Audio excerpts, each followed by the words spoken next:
2014 Ford Fusion SE 1.5 liter. Has the check engine light on for P1450. It said unable to unbleed something like that. I'll put a screenshot up. But anyways, after doing some homework, coming to find out it's the purge valve, which is actually this thing right here, purge valve solenoid. But of course it comes as one whole unit, which should be simple, just a clip there and a clip there and clip there. So far I don't see any bolts or anything, so it should be simple. Sits right here on top. This is one end, that's another end.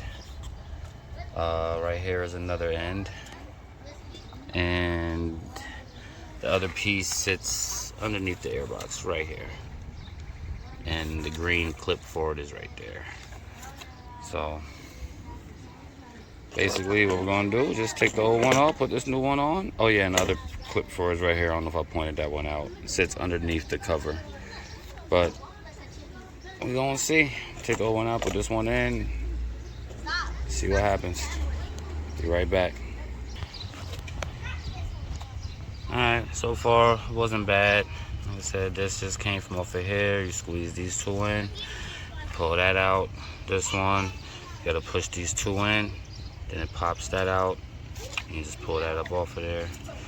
Same thing for this one down here. Had the green connectors. Just push those and pull it off of there. Came right off. Then for under there, same thing.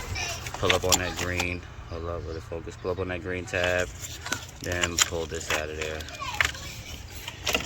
Then the whole thing just comes out. Just like that. And you get your new one. Line it up. Make sure it's right. So purge valve, connector, connector.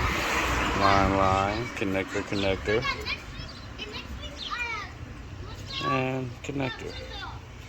So let's put this thing back together, see how it do. Alright, got the new piece in.